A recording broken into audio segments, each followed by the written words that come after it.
este modelo híbrido desde Campus Querétaro. Tenemos a todo el equipo y doy muchas gracias a todo el equipo del Centro de Medios de Campus Querétaro que nos han facilitado, si ustedes vieran acá todas las instalaciones, los micrófonos, las luces, toda la parte de audiovisual, muchísimas gracias por esto. Y bueno, lo que queremos hacer es también hacer un toque de base para empezar a crear comunidad.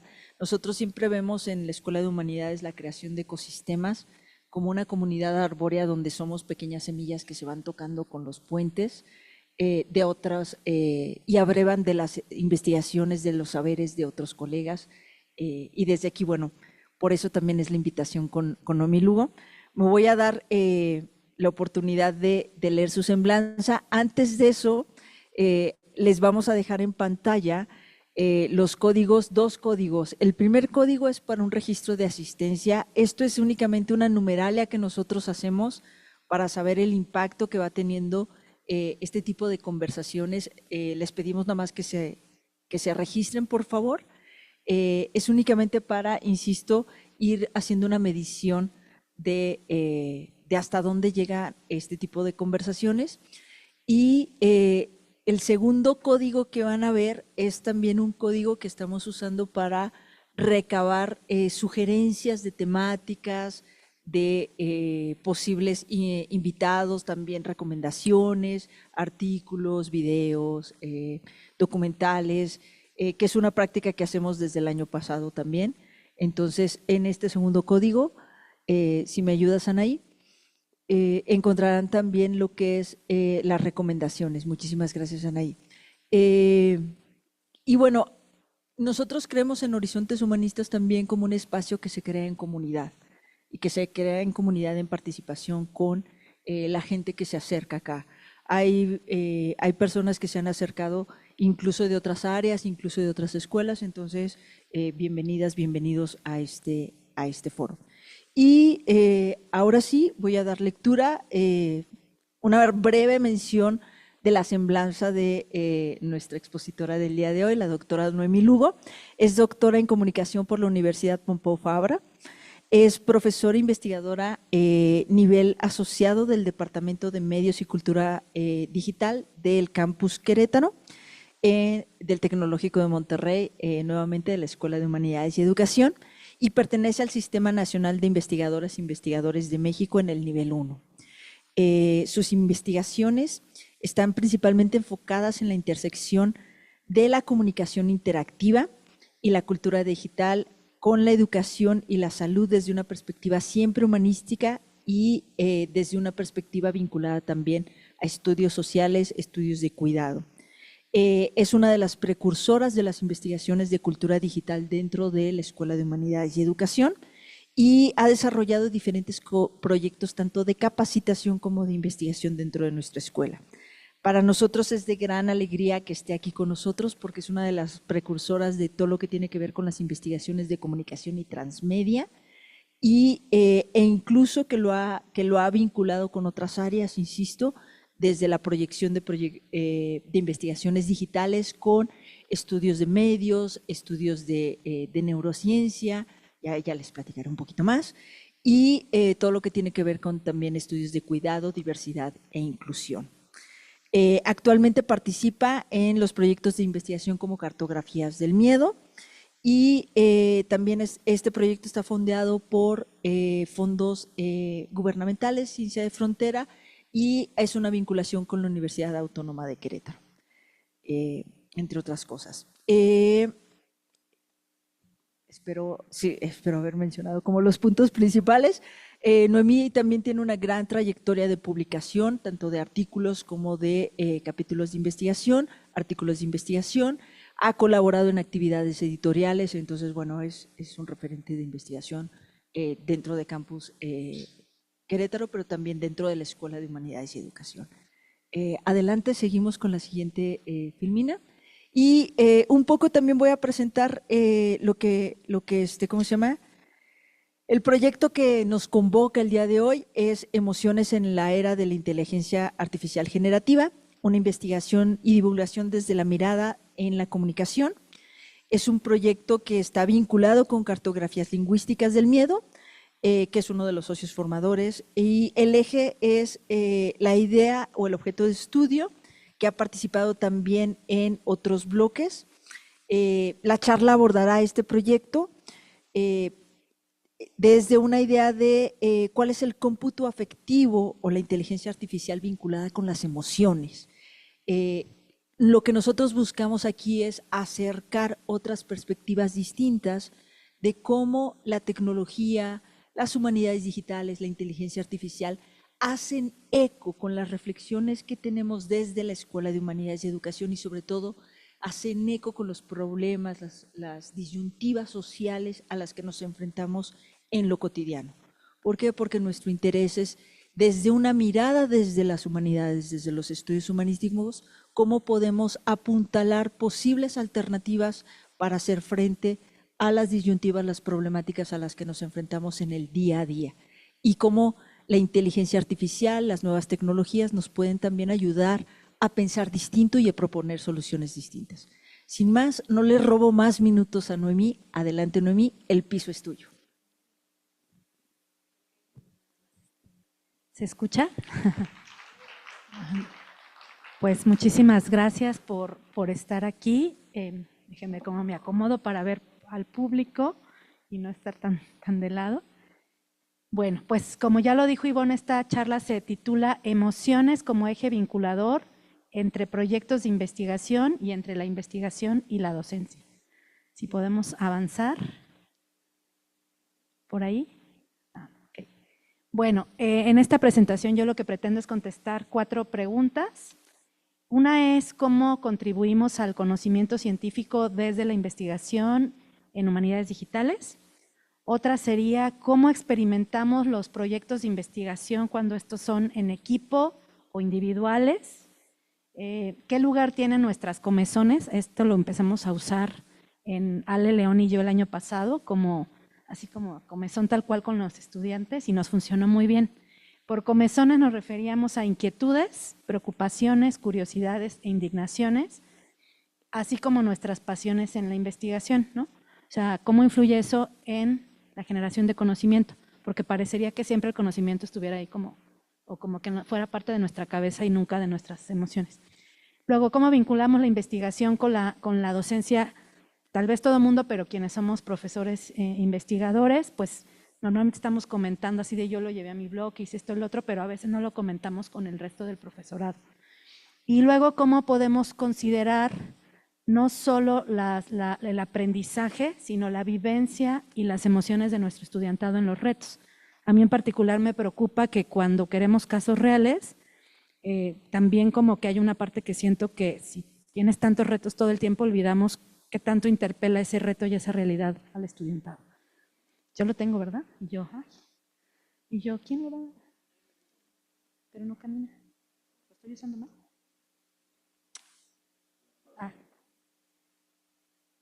Déjame nada más ver si no, ahora me pasé de más.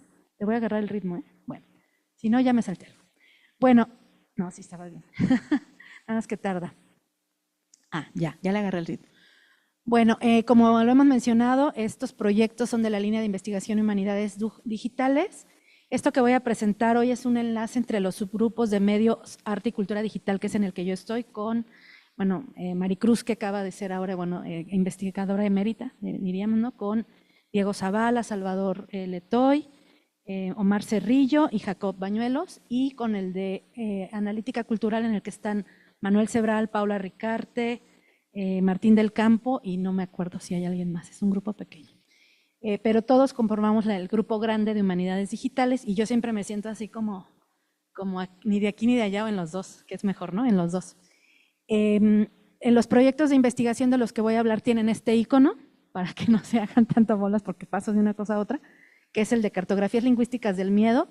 Tiene que ver con miedo, pero tiene que ver con estudios de neurohumanidades, por eso la neurona. Y este de la IA como compañero emocional y afectivo, que es un proyecto muy en pañales, muy individual y mío, que tiene ese corazón que le hice ese loguito como de el corazón atravesado por redes neuronales. Y ahorita verán por qué.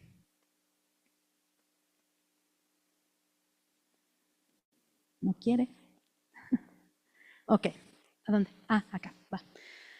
Ahora, luego lo vamos a relacionar con la unidad formativa de investigación en comunicación de este año. Yo cada año lo doy diferente, la verdad, como tópico, entonces lo que hicimos este año, Ale y yo, y con cómo estos dos proyectos tienen componentes en el reto de este año. Entonces, a nivel de emociones vamos a hablar de ellas como objeto de estudio, las emociones personales mías como investigadora y las emociones de los estudiantes. Ahora sí ya aprendí. ¿Sí? Ya. Bueno, entonces vamos con la primera pregunta, que es cómo contribuimos al conocimiento científico desde la línea de investigación de humanidades digitales. Y esto, aquí me voy a dedicar como a presentar los dos proyectos en cortito. Ok. Entonces, este proyecto es un proyecto cuyo investigador principal es el doctor Manuel Sebral. Es un proyecto que así se llama, Cartografías Lingüísticas del Miedo. Es un proyecto interinstitucional con la Universidad Autónoma de Querétaro, específicamente con la Facultad de Lenguas y Letras. Tenemos ahí a los doctores todos, Ignacio Rodríguez, Esther Bautista, Antonio Reyes. Del TEC está el doctor César Gutiérrez, me parece, de Campus Puebla de Inteligencia Artificial, el doctor Mauricio Rodríguez, que es experto en datos neuronales y medición de datos biométricos, que es ambos de la Escuela de Ingeniería de Campus Monterrey. Bueno, uno de Puebla y uno de Monterrey. Y bueno, varios postdoctorandos. Yo en este proyecto soy aliada, ¿no? Soy investigadora participante. Como ya lo dijo Ivonne, es un proyecto fondeado por Ciencia de Frontera. Fue el último año que tuvimos la suerte de que se fondeara Ciencia de Frontera. Este año se ha dividido la investigación de humanidades de la investigación de Ciencia de Frontera. Algo nos dice, ¿no? Nosotros en humanidades parecería que no podemos hacer ciencia de frontera. Nos separaron como categoría a partir de este año. Entonces, pero bueno, en esa edición fuimos uno de los dos proyectos a nivel nacional fondeados de humanidades. No hay más, y mucho menos de escuelas privadas. Entonces, bueno, es un proyecto importante a nivel nacional que pretende analizar la noción del miedo en nuestra sociedad a partir de la forma en que se verbaliza. Está muy centrado en lenguaje, para identificar y desentrañar el miedo como primer paso para tratar de reducir sus efectos nocivos. Y bueno, creo que los últimos días nos dicen muy claramente por qué, ¿no? Yo creo que lo que hizo que este proyecto se fondeara es la combinación de mucha fortaleza de la UAC, de la parte teórica, literaria, de ciudadanía y preocupada por este fenómeno social, con toda la parte como de innovación y experimentación tecnológica en las humanidades. No les voy a leer todo esto, pero bueno, el proyecto, creo que lo más importante es su aspiración, porque es un proyecto a muy largo plazo, y yo eso siempre le digo a Manuel que lo admiro mucho, porque va paso a paso y pide un fondo y pide otro, y con un fondo hace una cosita y luego hace otra y luego hace otra, pero la aspiración final es innovar en la salud y en la educación a través de experiencias inmersivas para fomentar el florecimiento humano, que está conectado a la medición de datos neuronales, biométricos e inteligencia artificial. Lo que se hace en esta experiencia es medir, digamos, las emociones con cuestiones que ahí yo a veces comprendo, a veces no, y a veces me meto más y a veces tengo mis críticas, pero de alguna manera es cómo se reacciona a experiencias inmersivas, a veces en realidad virtual y a veces así en espacio físico, como experiencias híbridas, digamos, o de realidad mixta, ¿no? Aumentada, etcétera. Cómo se expone la gente a eso y cómo reacciona, sobre todo para salud mental. Ese es el fin final. Pero pues está trabajando con eso. Ahorita acaba de pedir el fondo Welcome. O sea, es un trabajo constante, ¿no?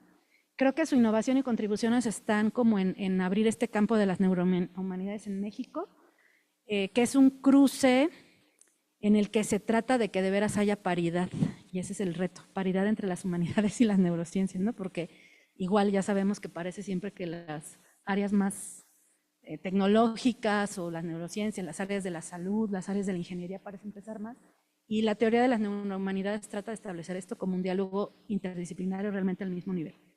Y bueno, todo el uso de tecnologías dentro de las humanidades. Manuel de lo que habla mucho es de un laboratorio para las humanidades, ¿no?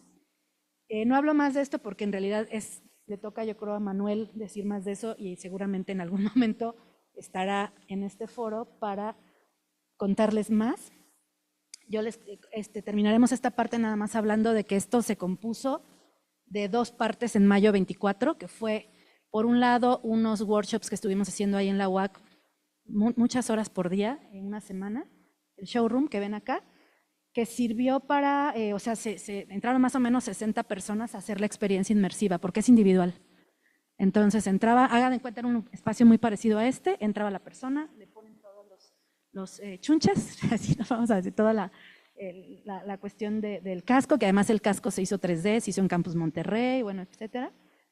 Y se exponía a ciertos contenidos donde entran las humanidades digitales. Esos contenidos han sido sacados de libros, ensayos, crónicas, 20 años de la jornada que tienen los profesores de la UAC respecto a textos, literatura escrita por mujeres, donde aparece la palabra miedo y todas sus asociaciones lingüísticas.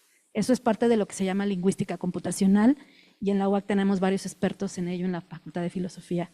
Digo, de lengua y literatura y lenguas, me van a querer colgar si digo filosofía, ¿no? Y luego en la exposición, bueno, y además eso sí se recabaron datos, o sea, la gente participaba y firmaba consentimiento informado, ¿no? Y luego en la exposición más bien expusimos parte de lo que pasó en esos talleres, luego yo les contaré de otros talleres que hice mucho más baja tecnología en los showrooms. Y bueno, ahí vienen a nuestros colegas acá en esa inauguración. Se hizo un montaje espectacular en el Centro de Cultura Crítica y de Cultura Digital de la UAC, Campus Aeropuerto, y duró ahí unos 15 días que había pues diferentes montajes y diferentes maneras en las que la gente participó, que son, a ver, déjenme ver, ¿ya? Son estas, había cosas muy así como baja tecnología, como poner estos miedos, ¿no? Así en post-it, era un confesionario, no volver a amar, como uno de los miedos. Estos hilos donde uno ponía reacciones así como dolor de cabeza, ya que lo conectaba con el miedo, cosas que oía, etcétera, ¿no? Entonces había cosas como de esta exposición y videos de lo que hicimos la semana anterior, y había cosas muy como para que la gente reflexionara un poco sobre sus miedos. Ahora, eso es de este proyecto, ahora les voy a presentar el otro. Cuando vean ese corazoncito y no la neurona, es que estoy hablando ya de este, que es mi sueño. Este proyecto comenzó con un challenge base que envié y que no me aceptaron, pero estaba muy bien. No sé qué hubiera hecho con los dos. Y es la idea era investigar la IA como compañero creativo y afectivo, pensando que estamos pensando mucho en si nos copia o no la inteligencia, y a mí me preocupaban más las emociones, cómo atravesaba las emociones. Pero luego en algunos ratitos he tenido así como colegas que de buena onda investigan conmigo, como Julieta García, que es maestra de la clase de ética, sociedad y poshumanismo aquí, el doctor Julio Mateos, que trabaja un montón con él de la Universidad de Lima, y Connie Castillo, que además es gran amiga. Y entonces, bueno, este es un proyecto que ahorita van a ver en qué estado está en un estado extraño. ¿Qué me interesa? Tiene preguntas de investigación al menos, ya es avance. ¿Cómo influye la inteligencia artificial en el sentido del amor y los afectos? Y además empezar a explorar teóricamente, porque en la teoría el amor, las emociones y los afectos son una aproximación teórica diferente al amor, ¿no? ¿Cómo son las prácticas que son de cultura digital, pero que son afectivas y emocionales? Es decir, estas prácticas están mediadas por aplicaciones en las que la IA es tu pareja, tu papá perdido, tu novia, tu novio, tu amante, tu consejero emocional, o un clon tuyo para encontrar citas en Tinder, para que no te tomes el tiempo de hacerlo y pierdas tiempo. Y encuentres a la mejor persona y mejor esa persona se traume, ese clon tuyo artificial se traume no encontrando hasta que realmente te medio encuentra el que tú sí quieres. Todo esto no es, o sea, Ger, ya lo superamos. Y bueno, Jenny, que ha estado, ya le ha tocado escucharme en este tipo de foros, ella además le agradezco porque me manda unas cosas entre maravillosas e increíbles, ¿no? Jenny, así de, ¿qué? Que ahora hay uno que es como un Ger que lo traes aquí, ¿no? O así, ¿no? Entonces eso a mí me daba mucha curiosidad. Luego otra de las cosas era como, eso sería bueno para gente con neurodiversidad o para gente mayor, entonces era como, ¿cómo cuidamos a través de esto, de usar el cómputo afectivo, pero cómo nos cuidamos de él, ¿no? También era como usos interesantes contra pues cuestiones éticas que ahorita van a ver que se enfrentan con esto. Entonces, ¿esto qué son? Pues son así chatbots como GPT, como ChatGPT, pero son especializados en emociones, son sistemas que o sea, el entrenamiento está especializado en detectar emociones, decidir y simular respuestas afectivas. No solo chatbots, esto ni solo se hacen con inteligencia artificial generativa, esto es lo que también se usa para que los robots que están viendo así que caminan y sonríen y los perritos amables, así, todo eso es cómputo afectivo. ¿Qué tiene de humanidades digitales esto? Bueno, estas tres áreas que las pasaré como a sus ¿qué tienen acá? Bueno, yo de donde vengo, pues ya saben, ¿no? O sea, yo estudiar aplicaciones es algo que he hecho pues, por 20 años más o menos, a nivel interfaz, diseño interactivo, diseño tecnológico, diseño visual, qué acciones promueve el diseño interactivo. Pero luego en la comunicación hay un área que se llama comunicación intersubjetiva, que antes se llamaba interpersonal. Y entonces yo me preguntaba, o sea, ¿esto qué es? ¿Interactivo o intersubjetivo? Porque todos los estudios de comunicación humano-máquina pues no contemplan esto. Y los intersubjetivos ustedes me van a decir, pues no son personas. Pero ¿qué pasa cuando alguien se enamora de su ente artificial? ¿No? Este campo no existe. Entonces a mí era como, wow, ¿no? Ahora, estamos hablando de esto en un fenómeno de datificación, ¿no? Le contamos a por ejemplo, sobre todo cuando aparece el novio, la novia, el novio, lo que sea, le contamos toda nuestra vida y son datos que dejamos en esas plataformas. En una época de plataformización. Y estas apps que yo es lo que he hecho es analizarlas, pues tienen un modelo de negocios que cruza todo eso y se queda con todos esos datos, ¿no? Entonces era como, de eso me importa de la comunicación. Ahora, a nivel filosófico me importa aún más porque ¿qué es el amor? O sea, ¿tenemos que redefinir el amor o no? ¿O podemos condenar esto, que alguien se enamore? O sea, ¿tenemos el derecho de condenar que alguien se enamore de un ente artificial en la época del poliamor y en la época de tanta cosa, ¿no? Así como, o reta el sentido de qué es ser humano, no sé, ¿no? Y bueno, la parte ética que siempre está ahí. En las emociones, pues hay que entrar en cómo se estudia, ¿no? Las neurociencias, la psicología las estudia, y ahí es una conexión que tiene con cartografías. Y se ha criticado mucho la teoría de que las emociones son 7, son iguales en todo el mundo, que todo mundo cuando hace así está feliz, en todos los países del mundo, en todas las culturas. Las teorías últimas son de emociones construidas y del contexto cultural. Entonces, una de las cosas que a veces me preocupa es que en estas mediciones se usan modelos antiguos del estudio de las emociones por más tecnología avanzada que se estudie, ¿no? Bueno. Y bueno, en la IA generativa hay que meterse, y todavía no lo entiendo del todo, entender los modelos grandes del lenguaje y el cómputo afectivo. Ahí estuvimos en un curso en Ciudad de México en el que estuvo Ivonne de inteligencia artificial, que es de los mejores que he visto para entender de un matemático, ¿no? Qué son así los transformers y las redes neuronales convolucionales y unas cosas así que de todos modos sigo sin entender del todo, pero sí le tengo que entender y ahorita pues van a ver por qué. Bueno, tengo que tratar al menos de entenderle. Entonces me he metido a estas cosas, ¿no? Ese tipo de papers, así como Building Emotional Support Chatbots in the Era of sistemas de modelos grandes de lenguaje. Y si ustedes lo ven de cerca ahí, lo que se hizo y funcionó, no es la única forma, pero en este paper se le entrenó y se creó digamos, un dataset basado en estas situaciones. Una de ellas es breakups y divorcio, conflictos de comunicación, lidiar con la muerte de seres queridos, lidiar con la muerte de mascotas, problemas de trabajo y burnout, problemas económicos, desempleo, estrés académico, ¿no? Entonces, lo que se hizo, digamos, ¿por qué ChatGPT nos puede decir, hola, siento mucho que estés triste hoy por haber terminado con tu marido? Es por esto. Y estos se sacan, curiosamente, primero lo ensayaron con, ¿cómo se llama? Lo hicieron con pláticas de psicólogos y ¿qué creen? No funcionó. Lo basaron en redes y el modelo es mucho mejor, en conversaciones de redes sociales. Pero bueno, es para que ustedes más o menos vean qué es el cómputo afectivo. El cómputo afectivo es esto. Es como cómo se simula la empatía a través de datos humanos, de conversaciones donde hay la empatía entre personas, ¿no? No lo juzguen y lo vean con ojos malos porque esto se está usando también acaba de ganar un premio una app en España, de Delia se llama, el chatbot, para personas mayores que están súper solas. Y luego les mide, o sea, ayuda como en el Alzheimer y les mide, así como les pone crucigramas y Delia juega crucigramas con ellos, o sea, ¿no? Ahora también réplica, tiene sus, así, ¿no? De otras cosas, pero cuando yo empecé a leer papers de esto, los psicólogos condenan mucho estas prácticas y dicen que estas personas tienen que ir a terapia, ¿no? Sin embargo, cuando yo empecé a leer usuarios, alguien decía cosas como, Réplica me salvó de no suicidarme cuando mi esposa se murió en mis brazos.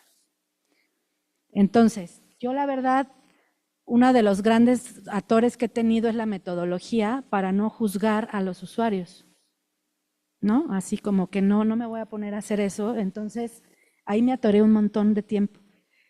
Entonces, bueno, esto es lo que, por ejemplo, Réplica sería, ¿no? Que es, como se vende es la AI a la que le importas, el compañero artificial al que le importas, y tú puedes personalizar, pero como en videojuegos, como 6 identidades, y les puedes poner edad, les puedes poner todo. Esta es como la más discutida, ¿no? O sea, porque no es Delia que ayuda a los mayores. Esta es la más discutida, pero de esta he oído unas cosas así de usuarios que me ha gustado, o sea, me he oído muchos podcasts donde participan y la verdad yo cada vez juzgo menos. Y bueno, en mi negación no es mi idea juzgar nunca. Entonces dije, pues ni modo, le entro, ¿no? Y entonces me abrí uno. Este es lo más viejo que logré que fuera este avatar. Lo configuras como optimista, energético, como lo quieres, ¿no? Cheerful, whisper caring, soft caring, caring, qué tipo de piel, de todo. Luego le cuentas quiénes son tus amigos y tu familia. Le pones memorias, ¿no? Tú decides si las guarda o no. Le pones una backstory a él o a ella, así, ¿no? Le dices, tú vas a ser jardinero, ¿no? Y entonces le pones una historia para que de ahí reaccione. Así como cuando en ChatGPT decimos, actúa como una profesora de universidad del área de comunicación y crea, no sé, algo para la clase de guión, así, digamos, le creas el rol para ser ser como, en este caso, digamos, el amor que tú quieres o el amante que quieres, ¿no? Hay unas especializadas en pérdida de personas, así como alguien que se murió, ¿no? Entonces le configuras. ¿Qué estudio yo aquí? A ratitos, o sea, porque voy bien atrasada. Pues la interfaz, así como a ver qué tiene visualmente, qué conductas promueve. Esta está muy gamificada. ¿Quieres comer palomitas con él? O sea, está súper gamificada, así de hacerle la casa. Así que es como entre tipo videojuego y demás. Entonces, estudio eso, ¿no? Cómo es la interfaz visual, cómo es la interfaz interactiva, qué tipo de datos se queda, cómo contesta, cómo se le entrena. Esta se entrena hasta un nivel 99 y los usuarios de nivel 99 dicen que es la mejor persona que han conocido en su vida, así como de que les, digamos, la mejor pareja que han tenido, ¿no? La antropomorfización, que es ya un concepto que es estudiar esto, ¿no? Esto es una base de datos que tiene un avatar y que entonces se interpreta como persona y entonces ahí surge el afecto. Porque claro, si tú llegas y es, hola, ¿cómo estás? Tuve un mal día. Ay, lo siento que hayas tenido un mal día. Las respuestas al principio, y es donde yo me he quedado porque requiere mucho tiempo y dije, ¿qué voy a hacer con los datos de esto? ¿Dónde los voy a poner? O sea, tengo muchos problemas todavía por resolver. Claro, a ver, no sé si nadie se ha encariñado con su, ¿cómo se llama esta? Alexa, o con su planta. O sea, los afectos hacia no sé, tu coche. ¿Les ha pasado así? ¿Su juguete? ¿Su cobijita de niños? O sea, esto no es nuevo, ¿no? ¿Se acuerdan de la película esta del náufrago que se le pone ojitos a la pelota? ¿No? Ahora, uno de los problemas aquí es que eso parece ser como que los usuarios lo hacemos. Y sí es muy humano hacer eso. Pero esto está comercializado por las plataformas y diseñado así. O sea, entonces no es así como, es que la gente antropomorfiza. No, antropomorfizas en el diseño interactivo, ¿no? Bueno, hasta ahí va, ahí está, les dejo. Después de ver los dos proyectos es cómo experimentamos los proyectos de investigación en diferentes roles, ¿no? Era la pregunta, y cómo eso influye en la generación de conocimiento. Entonces aquí ya no son las emociones como objeto de estudio, sino las emociones cuando estás investigando, ¿no? Y bueno, en este proyecto, además de sentarme así a ver las apps y a bajar varias y a usarlas y eso, lo que he hecho es que tuvimos 2 talleres aquí y uno en Perú en línea, con chavos de la clase de Julieta, en la que ella también hizo, no solo fue la profesora, sino hizo investigación, y les preguntamos las definiciones de amor. Y esas me voy a tener que parar a leerlas porque, miren, la definición de amor es El amor es un sentimiento hacia algo, alguien que implica cercanía, apoyo, respeto, buscando como meta la felicidad y el bien común. El amor es cariño incondicional hacia algo, pero fíjense, por ejemplo, aquí ya. El amor es importante en todo el mundo y en el ambiente que nos desenvolvemos, porque con el amor puedes demostrar cuánto quieres a alguien, cuánto te importa. Para mí el amor es la entrega de ti mismo por buscar hacer feliz a la otra persona, y el respeto mutuo es un sentimiento de plenitud compartido. Para mí el amor es el sentimiento en el cual aceptas algo por lo que es y por ende le das su debido respeto, ¿no? Y así. Entonces nosotros les preguntamos esto y luego les preguntamos qué conflictos han llegado a tener así de amor, no solo amor de pareja, sino amor en el sentido que ellos lo hubieran definido. Y luego les pusimos 2 apps y todo el mundo dijo que jamás consultaría estas cosas, que para eso las personas y los terapeutas y así. Pero en la UNAM y en las escuelas públicas la gente no está yendo al psicólogo y está usando ChatGPT. Entonces, pues yo creo que aquí, por ejemplo, no he encontrado la metodología, porque la gente en los talleres te va a decir eso. Hicimos 4 y te dicen lo mismo. Entonces, ahí hay una metodología que no encuentro, pero lo bueno es que ya sé que por dónde no. Entonces, a mí eso me ha encantado, porque me ha encantado estar con Julieta, que hace muchos años fue mi alumna, pero ahora es mi colega, que es inteligentísima y le quiero y le respeto mucho. Y otro espacio como que me ha gustado mucho fue que me solté y dije, pues yo la verdad, así como esto de andar guardando, de no me vayan a robar mi pregunta de investigación, ay no, qué flojera. Yo tenía muchas ganas y mucha necesidad de divertirme, porque el año pasado fue muy duro en cuestiones laborales, algunas que me tenían como muy, no sé, preocupada, no sé, es como que para mí esto era lo creativo, ¿no? Y entonces todo empezó por Rodrigo Esparza, que me invitó me dijo, vente al seminario de filosofía a hablar de eso. Entonces ahí hablé al principio de, ¿puede el concepto de amor por medio de la IA extenderse? ¿No? Era la parte más filosófica. Luego me invitaron a la Anáhuac, el doctorado en la Anáhuac, y hablé de Gera réplica, afecto y vínculo entre humanos y chatbots, ¿no? Y entonces yo iba avanzando la investigación, o sea, como que era lo que me ponía para, pues no voy a presentar lo mismo, avanzo más. Luego estuve en La Salle, luego estuve en la UAC, he estado aquí, la semana que antes estoy en la UNAM. Entonces, pero lo padre para mí ha sido como que ha sido platicar con la gente y escuchar, y cuando te preguntan, me cambian las preguntas de investigación, o sea, como que no ha sido una cuestión de, y no he publicado nada todavía, pero no me importa, lo he disfrutado muchísimo. Sí ha sido como un respiro de investigar por el fondo, que siempre quería investigar, como por lo que hay que, por la curiosidad y por la cuestión social, y ya llegarán las publicaciones. ¿Qué me pasó en cartografías? En cartografías, no voy a empezar en orden. Siempre, y tengo una curiosidad sostenida de todo lo que no entiendo todavía, de datos neuronales. El cerebro me interesa mucho, y los métodos y disciplinas nuevas. El agradecimiento con Manuel, lo he sentido así como algo generoso poder estar en ese proyecto y aprender, y con mis otros colegas, ¿no? Luego me entró esta inquietud crítica propositiva de lo que les digo, así de, pero si medimos las emociones, y las emociones son contextuales, y todavía estoy así como leyendo sobre teoría de emociones. Y luego la neurodiversidad llegó a mi vida, obviamente, y yo así de, pero no todos los cerebros son iguales, ¿no? Entonces ahí estoy como, Y luego, pues obviamente, como la importancia de defender las humanidades como a la par de las disciplinas, y no asustarnos cuando algo es muy tecnológicamente avanzado.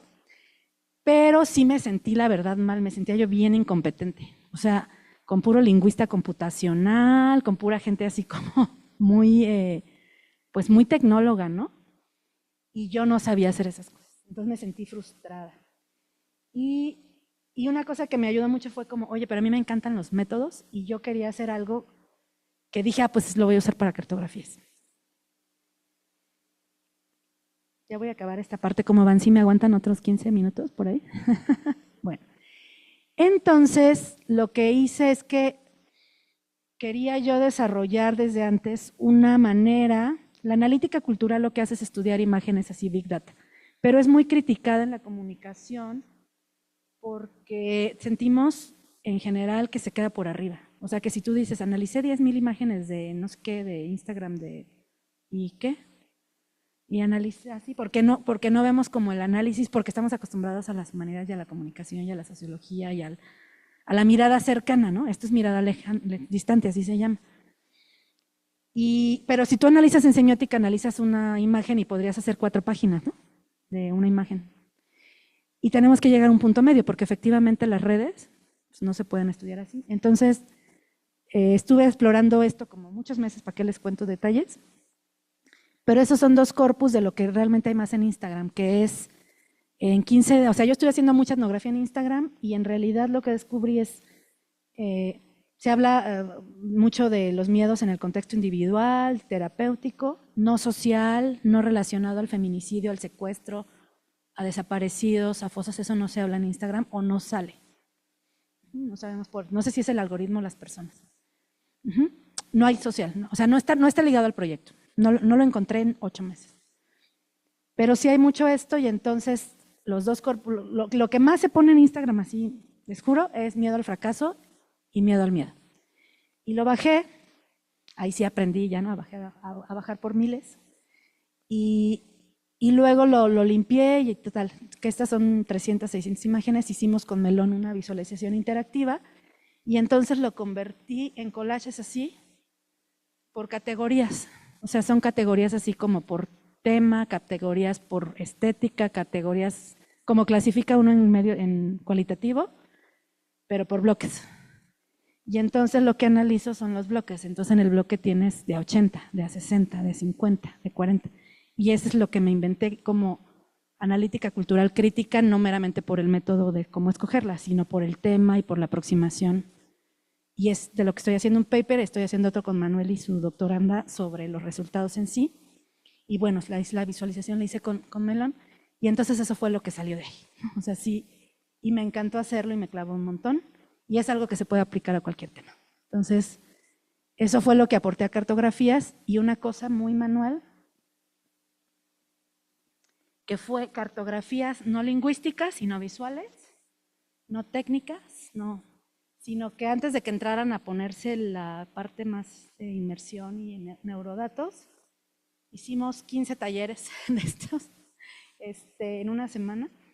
Y tenía yo ahí muchos materiales y la gente hacía una matriz de datos, o sea, estos son datos, dónde se siente el miedo en el cuerpo, así, o sea, esto lo puedo convertir en datos, no masivos, pero en datos. Entonces, si era la idea de hacer una analogía con datos, aquí estaban los materiales, elegían y tenían pues los miedos y los representaban. Y estos se van a analizar con Atlas TI de manera visual. Y de hecho ya se puede hacer con IA, ya lo probé, ya se puede hacer con IA. Entonces, tanto esto como lo otro, estoy ahorita generando cómo estudiarlo con codificación de datos cualitativa, con categorías propias, entrenas a la IA y luego le metes un corpus más grande. Eso es lo que estoy haciendo ahorita. Y le gustó mucho a la gente, o sea, porque hablaban de sus miedos suyos en su cuerpo, ¿no? Entonces, esta es una, como digamos, una investigación basada en arte, que era un poco como en el mismo sentido de cartografías, pero distinta. Y llegamos a la parte ya última y más interesante para quienes lo decimos, y esto los chavos, ¿no? ¿Cómo vinculamos la investigación con la docencia y cómo podemos considerar sus aprendizajes? Entonces, este semestre el reto le llamamos Emociones en la era de la IA generativa, investigación y divulgación desde la comunicación. Tenía este llamado a la acción. Acompaña a tus profesores del TEC en sus investigaciones y sé investigadora por unas semanas. Y lo que hicieron los estudiantes fue identificar sus emociones para, a través de ellas, pues generar un objeto de investigación. O sea, a mí lo que no me gusta es decir que hagan cartografías porque yo estoy en eso, o que hagan lo de IA porque a mí me interesa, y ponerlos a hacer cosas porque a mí me interesa. Pero sí quiero ligar la investigación, y entonces lo que hago es usualmente esto. Lo típico de Post-its, pero ya no en Miro, por favor, a la antigüita. Y entonces ellos dijeron todos sus grupos sociales que les interesan, problemas sociales que les indignan, preocupaciones, pasiones en la comunicación. Y con todo eso, después definieron pues 3 posibles problemáticas, luego cuál era la más socialmente relevante, pasaron por ahí con Ale al diseño de investigación, pulir las preguntas, hacer revisión de literatura, todo lo normal.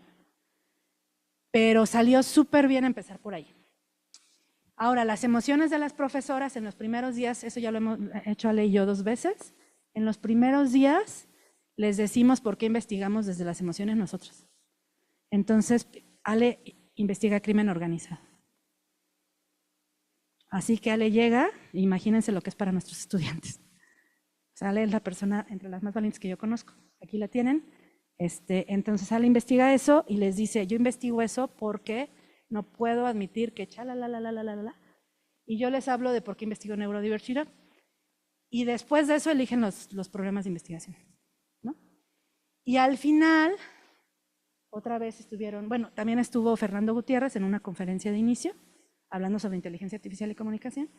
Y luego los últimos días estuvieron Ale y Connie hablando de 25N, que era el aniversario, que son como role models investigando desde la indignación, que crimen organizado y activismo y feminismo, ¿no? Entonces, ¿qué pasó? Que ahí dices, bueno, pero entonces, ¿cuál es el rol del socio formador en un reto como estos, ¿no? No es el problema, es el proyecto. Fue cartografías con los métodos y con algunas personas como Manuel, algunas de las personas de la UA que estuvieron armando la exposición, vinieron a enseñarles cómo se diseña la exposición en museo, cómo se expone en redes, todo eso. Y luego investigadores que no solo eran del TEC, aquí tuvimos a Nips, a Majo, a Connie, pero también, según el tema, les traje a gente así, a Nips, a Gabriel Salazar, que es de la Universidad Autónoma de Chihuahua, o sea, gente que era con su tema, ¿no? Y Ale también trajo gente así, como lo que hacemos con los sinodales en Proyecto Integrador. Y esto lo usé como método. Entonces les dije, yo así investigo redes y así investigo imágenes. Ahora háganlo ustedes, pero no se los enseño así. De paso 1, hazlo. Paso 2 es, apropiatelo y resuelve. O sea, no les enseñamos recetas. Y van 2 veces que hacemos eso y funciona muy bien. Y luego puse las cartografías. Estas yo creo que sí necesito pasárselas después porque aquí hay miedo al secuestro, miedo a cosas de nuestros estudiantes, ahí están. Y entonces fue este mismo ejercicio que yo les enseñé, pero en digital, en Canva, y no en papelito. Y con eso les enseñé a hacer no focus group, sino como la evolución de los focus group cuando la gente deja evidencias, que entonces tú estudias no solo la interacción del focus group, sino el producto, ¿no? Y les encantó, eso la verdad les encantó. Y terminé yo con una conferencia sobre inteligencia artificial parecido a lo que les di ahorita, pero con giros específicos. Los alumnos de comunicación critican mucho la inteligencia artificial. Entonces les puse aquí emociones y ellos me dijeron sus emociones y yo ya me imaginaba y les puse unas muy negativas y unas muy positivas. Y luego cuestioné las miradas binarias y dualistas. Ya les expliqué un poco lo que estoy estudiando y luego me metí con cómo podemos intervenir desde la práctica y la investigación en comunicación y les enseñé un proyecto integrador fabuloso de IA, de Azul, que además fue nuestra candidata a mejor promedio de generación. Entonces, y luego fue, ¿y tú qué? ¿No? O sea, un llamado a cerrar el bloque con una llamada a la acción. O sea, no te quejes de la IA, sino haz algo. ¿Qué vas a hacer desde la comunicación? Y creo que estamos por terminar. Y bueno, este fue el cierre del evento de miradas y conexiones, que obviamente no es solo sobre esta materia. Me toca coordinarlo, pero son la materia de periodismo convergente de Jenny, la materia de Alex de poshumanismo, del humanismo al poshumanismo, la materia de Judith de teorías, la materia, ¿qué otra me falta? De NIPS de estudios culturales. Y de verdad así está, así terminan, de verdad, o sea, no es cuento.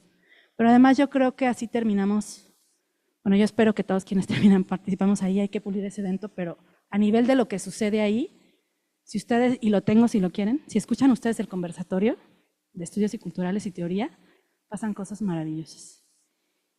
Y pues yo lo sentí así y así me sentí. Es mucho trabajo, mucho, pero cerraría creo que los estudiantes se sienten contentos y además estudiaron cosas que no me habían estudiado nunca.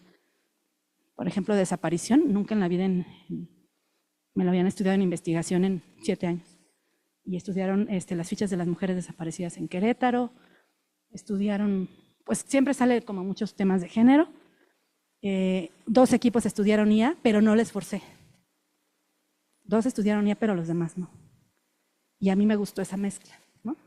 Y pues bueno, esto es lo que yo tenía para compartirles, que pasa por las emociones, el miedo en cartografías, el amor y los afectos cruzados por la IA, luego como qué nos pasa a los investigadores con nuestras pasiones y con investigación en equipo, con muchas presiones, mediciones, cómo encontrar formas de colaborar, cómo llevar a eso intentando que aporte a los estudiantes de manera que no sea un reto impuesto temáticamente, sino que les despierte algo o sea, más inspiracional y aspiracional por el role model y la libertad. Pues muchas gracias.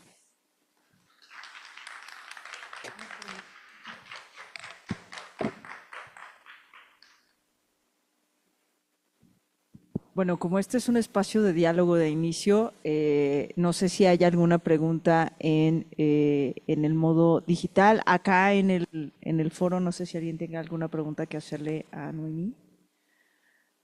Acá hay una pregunta en el foro digital. Si es así, les pido que por favor abran su micrófono y hagan la pregunta. Ahora sí que sin miedo.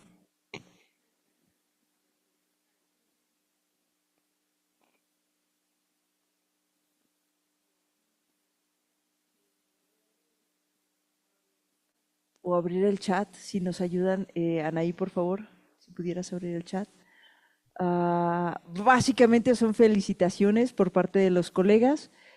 Sandra García, tanto Sandra García como Connie Castillo, te felicitan, Noemí, por la presentación y el trabajo que estás desarrollando. Muchas gracias.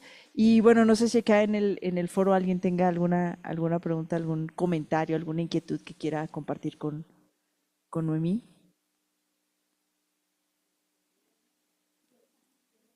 Gracias, Judith.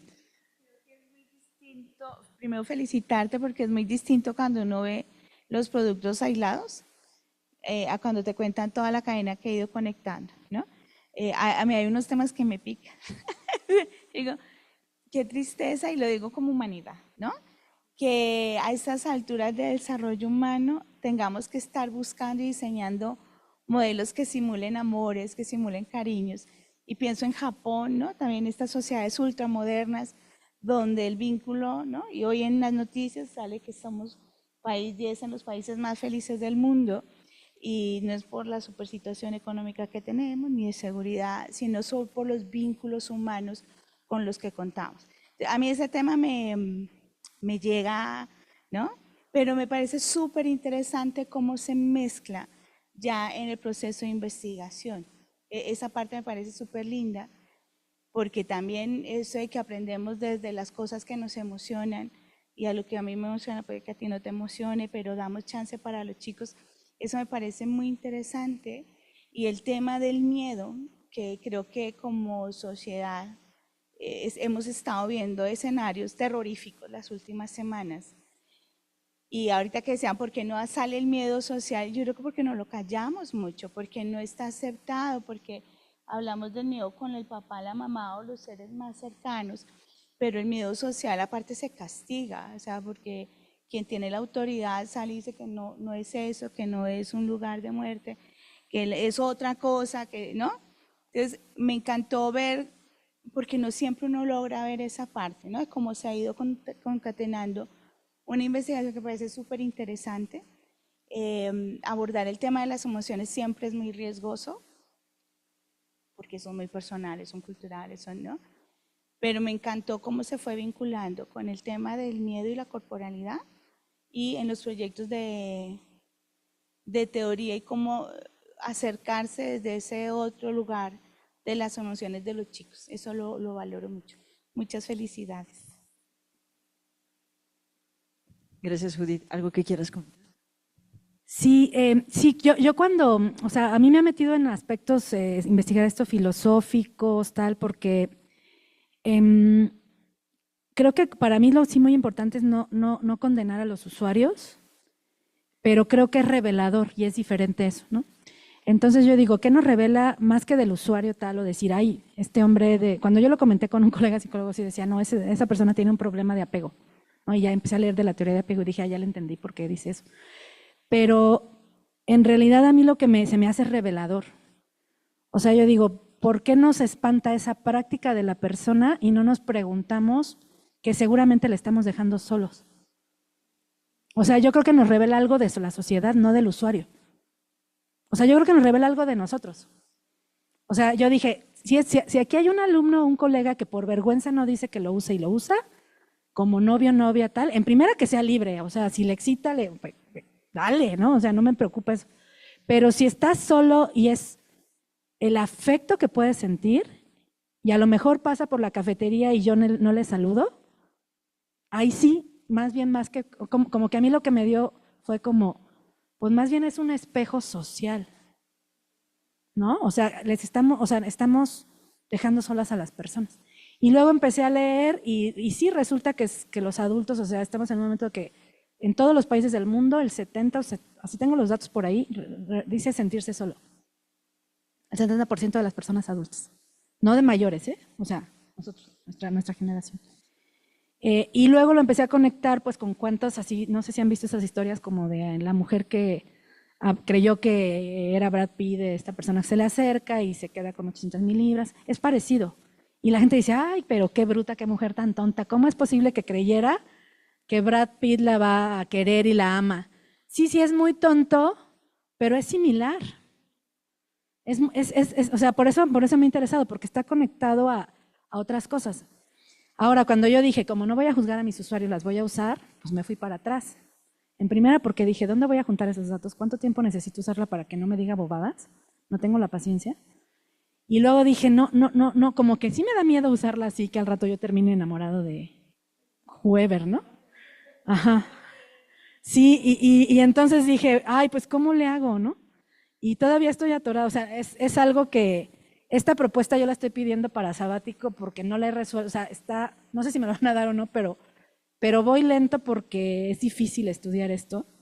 Pero también diría que la fascinación o la emoción no es conectarse con la fascinación como de usuaria, ¿no? Y no me espanta, pero no está mi fascinación ahí. Mi fascinación está en el sentido del afecto en el siglo XXI, ¿no? O sea, en la relevancia de lo social, si yo pudiera, con la evolución de esto en 20 años, cuidar a Andrés de otras maneras, si lo uso me calle y no me importa, o sea, no tendría juicios al respecto, ¿no? Si a una persona con Alzheimer le puede poner Spotify de la música de sus recuerdos, padrísimo. O sea, yo tampoco creo que tengamos que caer en posturas binarias, así dualistas, de es buena, es mala, es terrible, ¿no? Sino es complejo y mi fascinación está ahí, como con eso, y cómo está atravesando los afectos la IA. O sea, sí es como nos está cambiando la vida. Pero muchas gracias, Udi, porque yo creo que sí, y los alumnos sí, los alumnos es el sentido final. Gracias, Noemí. Tenemos una pregunta en el chat por parte de Rodrigo Esparza, quien también te da las gracias por presentar un tema tan interesante. La pregunta es, ¿en qué sentido tendremos que redefinir nuestra condición humana e inclusive la vida ante la noción de la singularidad y lo que ésta puede implicar? Adelante. Yo creo que la puede resolver mejor Rodrigo, que es filósofo y que además hemos estado en estas conversaciones en Puebla varias veces.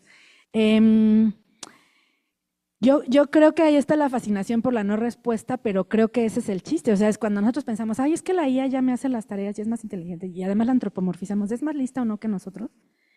Pero en realidad sí creo que estamos ante una tecnología como ninguna otra, que de verdad sí nos guste o no, está entrando y bastante rápido hasta la cocina en qué somos, en qué hacemos, porque lo que somos son prácticas. Bueno, a lo mejor es muy reductor, pero es lo que haces todos los días, es cómo trabajas, es cómo amas, es cómo aprendes, ¿no? Y todo eso está entrando durísimo. Entonces yo sí creo que no sé si creería que de verdad vamos a llegar a la singularidad, pero a veces espanta pensar que sí, ¿no? O a la inteligencia artificial general, ¿no? Que que haga todo, o sea, no sé.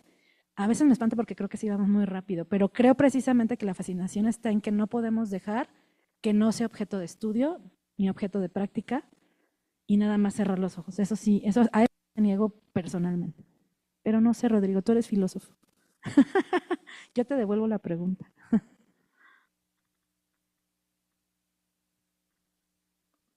Gracias. ¿Alguna otra pregunta? Gracias. Ay, Noemí, pues primero muchísimo gusto en escuchar todas estas cavilaciones así en presentación, me pone el cuerpo de gallina. Y Creo que a mí me abre dos preguntas grandísimas. La primera, como parece que cuando nos pusimos en el centro como humanidad y luego hicimos humanidades y luego a todo le pusimos esta palabra de lo humano, creo que nos alejamos de entonces vincularnos así con el pájaro, con la bruma, con la humedad, con el mar, con todas estas otras cosas que quizá también resolverían o responderían a situaciones de soledades y que cuando pienso como en situaciones como de remembranza o de memoria, están cargadas, quizá tienen algo de humanidad, pero están cargadas de todo eso otro, ¿no? Olores, sonidos, en fin, como... Y entonces de pronto te escucho y digo, ¿qué tanto la inteligencia artificial viene a ser un ente más de estos con quienes nos podemos vincular y que hoy forman parte de nuestro ecosistema junto con el rocío de la mañana, ¿no? Eh, pero bueno, así se me abren como preguntas más que otra cosa. Me dieron muchas ganas de decir, sí, los sentimientos son culturales y también son políticos, ¿no? Tienen una carga de dónde se pueden expresar, quién los puede expresar, quién los expresa más que otros. Súper interesante el tema del miedo, ¿no? Creo que si en las redes aparece, bueno, no me quiero extender.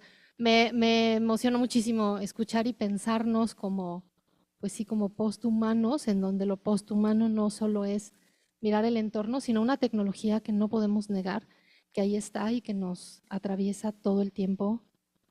Y solo decir y quizá no nos atraviesa a todos, nos atraviesa cuando tenemos acceso a ella, ¿no? Pero bueno, las alumnas, alumnos, alumnes del TEC, pues están atravesadísimas por esta tecnología. Gracias por compartirlo. Gracias.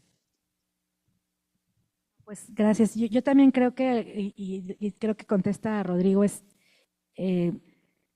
claramente la necesidad de hablar de lo posthumano, como en términos con mucha crítica, pero con mucha apertura, porque yo creo que ahí está la respuesta, ¿no? O sea, yo creo, pero las respuestas. Lo que sí creo es eso, que nos, por ejemplo, hay en lo que se dio el año pasado en el Summit de Investigación que se concentró en inteligencia artificial, una experta habló de neuroderechos, súper interesante la conferencia, ya está en YouTube, si les interesa, me dicen y se las paso, y habló de los derechos de la inteligencia artificial. Entonces a nosotros se nos hace así como, ¿qué? ¿No? Pero cuando se tiene una postura así, o cuando yo les digo, bueno, ¿y por qué nos espantaría eso y no el posamor? Digo, el poliamor. ¿O por qué así, no? Y cuando yo oía a una participante en un podcast diciendo, yo he tenido muchas experiencias muy negativas, pues abusos, violaciones, y la verdad esto me hace sentir muy bien y muy segura. Dije, otra vez dije, ¿por qué la juzgaría, no? O sea, y luego también pienso a veces que es otra, pero mi parte crítica también dice, es un filtro burbuja, es un novio o novia con el que no te peleas, ¿no? El amor concebido como alguien que te da la razón a tal nivel, o sea, ya no como el algoritmo de recomendación que te recomienda una película, sino alguien que no te discute, que te dice, hola mi amor y todo lo que quieres que te digan. Y tú dices, ay, qué bueno es el amor, perfecto. Pero es otra vez una confrontación de, ¿eso es el amor?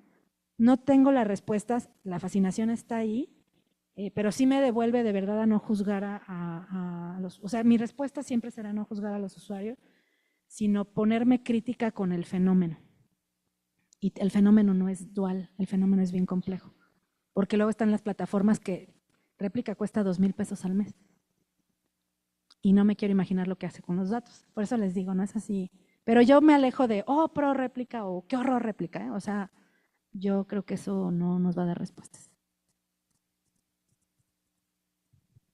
Muchísimas gracias, Noemí. Mía, este último comentario que hiciste me hizo pensar en el mito de Narciso, que se refleja, que está tan enamorado de sí mismo que se refleja su imagen en el espejo del agua. Se nos ha acabado el tiempo. Muchísimas gracias por abrir diálogos de horizontes humanistas con este tema y sobre todo con la vinculación emociones, cuidado, sociedad, contexto social, inteligencia artificial, miedo y cómo nos atraviesa transversalmente. Muchas gracias por abrir boca este semestre con esto. Muchísimas gracias por acompañarnos in situ en Campus Querétaro. Gracias a quienes estuvieron también desde otras latitudes acompañándonos de forma virtual. Les esperamos en la siguiente emisión. Por favor, ayúdenos a evaluar este tipo de actividades. Les dejamos el código QR, les ponemos también en el chat la liga para que nos ayuden a, sobre todo, a ver cómo mejoramos estos espacios de diálogo y de encuentro para crear más comunidad desde esta perspectiva de humanismo y tecnología e inteligencia artificial. Muchísimas gracias. Les invitamos a quienes están de forma presencial a un pequeño convivio que hemos preparado para ustedes. A quienes nos acompañan de forma virtual, también brindamos con ustedes de forma virtual. Esperamos visitarles en algún momento en alguno de sus campus. Muy buenas tardes y nos vemos en la siguiente edición. Gracias. Gracias, hasta luego.